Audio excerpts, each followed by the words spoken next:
नमस्कार, स्वागत है आपका हमारे चैनल नेक्स्ट रानी स्पिरिचुअल में और मैं हूं आपके साथ श्रुति। महाभारत में यूं तो कई प्रेम कहानियां देखने और सुनने को मिलती है और इसमें सबसे ज्यादा चर्चित कृष्ण और राधा की प्रेम कहानी है, जिसे आज भी प्रेम का प्रतीक माना जाता है। लेकिन महाभारत के एक पात्र ऐसे भी हैं जिनकी प्रेम कथा के बारे में कोई नहीं जानता, जबकि दो दिलों का ये प्रेम कई युगों से चलता आ रहा है। तो आज हम अपने इस रिपोर्ट में बात करने जा रहे हैं एक ऐसी कहानी की जिससे आप सभी आज तक अनजान हैं। क्या है ये पूरी कहानी, क्या है पूरी जानकारी बताएंगे आपको, लेकिन यहाँ पर नहीं, अपने इस खास रिपोर्ट में। तो डालिए नजर हमारे इस रिपोर्ट में। ये कथा है भगवान श्री कृष्ण के बड़े भाई और शेषनाग का अवतार माने जाने वाले बलराम और उनकी पत्नी रेवती की।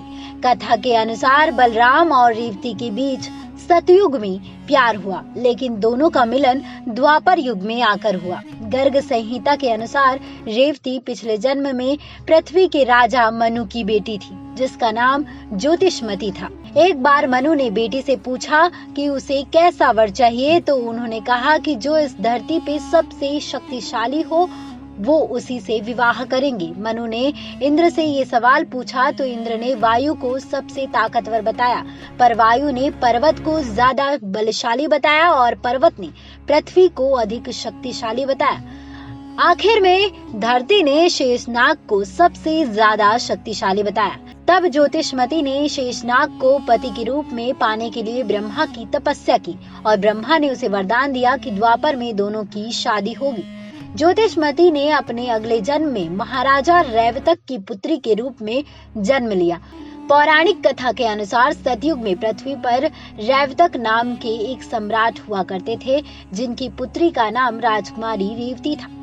महाराज रैवतक ने अपनी पुत्री रेवती को हर प्रकार की शिक्षा दिलवाई थी। कहा जाता है कि जब रेवती विवाह के योग्य हुई तो उनके पिता राजा रैवतक ने उनके विवाह के लिए पूरे पृथ्वी पर योग्य वर की तलाश शुरू की, लेकिन महाराज को उस समय पृथ्वी लोक पर रेवती के योग्य वर नहीं मिला, जिससे महाराज रैवतक चिंतित हो गए। लेकिन महाराज रैवतक ने हार नहीं मानी और उन्होंने अपनी पुत्री रेवती के लिए वर की तलाश में ब्रह्मलोक जाने का निश्चय किया, ताकि वे स्वयं ब्रह्मा जी से रेवती के वर के बारे में पता कर सकें।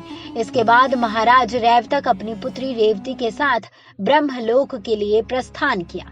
जब महाराज रैवतक ब्रह्मलोक पहुँचे उस समय वहाँ वेदों का गान चल रहा था, इसलिए वह वहाँ कुछ समय के लिए रुक गए और समय बीतता गया। वेदों का पाठ जब खत्म हुआ तो महाराज रैवतक ने ब्रह्मा जी के समक्ष अपनी बात रखी और सब कुछ विस्तार में बताया। जब ब्रह्मा जी ने महाराज की व्यथा सुनी तो वे मुस्कुराने लगे और बोले, आप पृथ्वी लोक वापस लौट जाइए, वहाँ पर श्री कृष्ण के बड़े भाई बलराम आपकी पुत्री रेवती के लिए योग्य वर साबित होंगे। रेवती के लिए योग्य एवं शेषनाग के अवतार बलराम जैसा वर पाकर महाराज रैवतक बेहद प्रसन्न हुए और रेवती को लेकर वापस भूलोक चले गए। लेकिन पृथ्वी पर पहुंचकर मनुष्य तथा अन्य जीव जंतु के छोटे आकार को देखकर वे दोनों आश्चर्यचकित रह गए। कुछ देर वे यही सोचते रहे कि ये कैसे हुआ। उस समय उन्होंने वहां मौजूद मनुष्यों से वार्तालाप की और उन्हें पता चला कि ये द्वापर युग चल रहा है। यह सब सुनकर वे घबरा गए और श्री कृष्ण के भाई बलराम के पास गए और उन्हें ब्रह्मा जी द्वारा कही गई बातों के बारे में बताया। महाराज रैवतक की बात सुनकर बलराम मुस्कुराए और महाराज से बोले, जब तक आप ब्रह्मलोक से लौटे हैं तब तक पृथ्वी पर 2 युग गुजर गए। इस समय पृथ्वी पर द्वापर युग चल रहा है, इसलिए यहाँ पर आपको छोटे आकार के लोग देखने को मिल रहे हैं। क्योंकि महाराज रैवतक अपनी पुत्री की लंबाई को लेकर चिंतित थे, इसलिए उन्होंने बलराम से कहा कि जब तक रेवती आपसे लंबी है तब तक आप दोनों का विवाह कैसे संभव होगा।